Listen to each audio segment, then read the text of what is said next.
लगे मेरे ऊपर मेरे ठाकुर जी की बड़ी कृपा हुई है।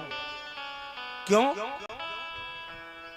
कि बड़े बड़े ऋषि महर्षि संत महात्मा बिमलात्मा योगी जन सिद्ध और किन्नर भजन करते करते अपने प्राणों को त्याग गए, लेकिन अंतिम समय पर दर्शन तो दूर रहा, मुख से राम नाम भी नहीं निकला है।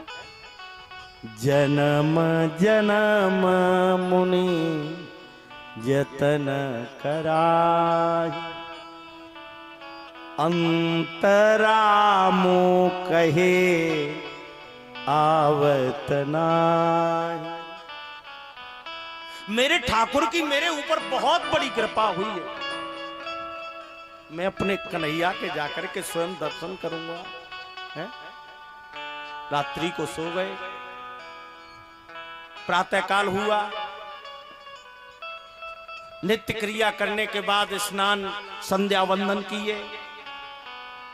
अक्रूर जी ने ठाकुर जी का पूजन किया और पूजन करके अक्रूर जी अपने रथ पर बैठ करके महाराज गोकुल की तरफ चल दिए। और जैसे ही गोकुल की तरफ चल दिए तो भैया जब रास्ते में अक्रूर जी जा रहे हैं तो ममाधा मंगलम नष्टम फलवांशैव में भव यत्र मत्स्य भगवतो योगिंदेन्द्र पंकजम। भगवान कृष्ण दाऊ भैया के साथ में, श्री रामा के साथ में, मधुमंगल के साथ में उसी रास्ते से खेल रहे थे जिस रास्ते से अक्रूर जी गोकुल के लिए आ रहे थे। अक्रूर जी का रथ गोकुल की तरफ आ रहा है, रथ की ध्वजा हिलती हुई आज गोकुल की तरफ आ रही है। दाऊ भैया की नजर ध्वजा पे पड़ी, दाऊ भैया ने कन्हैया को बुलाया, लाला देखो आज हमारे गोकुल की तरफ कोई रथ आ रहा है। और दोनों भाई रास्ते में खड़े हो गए, रथ की ध्वजा हिलती हुई गोकुल की तरफ आ रही है। अक्रूर जी मन में विचार कर रहे हैं, आज मैं दोनों भाइयों के जाकर के दर्शन करूंगा।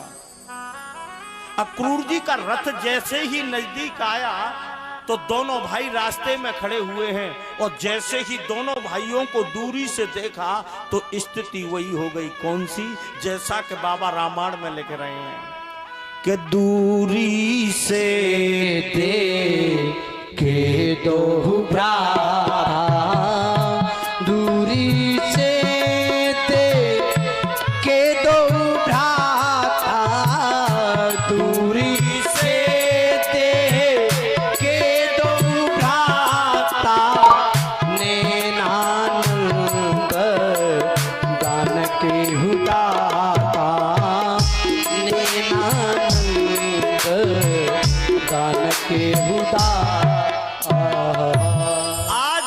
अक्रूर जी की दृष्टि दोनों भाइयों पर पड़ी।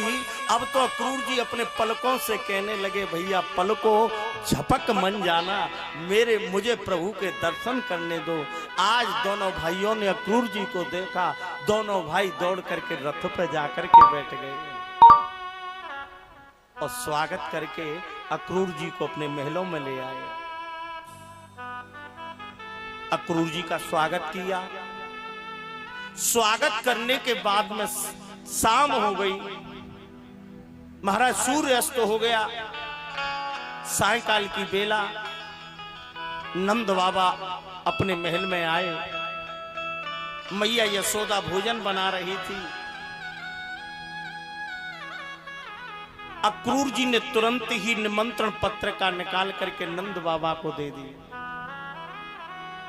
अक्रूर जी कहने लगे, बाबा प्रातः काल होते ही मैं तुम्हारे पुत्रों को लेकर के मथुरा को जाऊंगा। नंद बाबा तो शांत हो गए, लेकिन मैया यशोदा के कानों में ये आवाज पड़ी,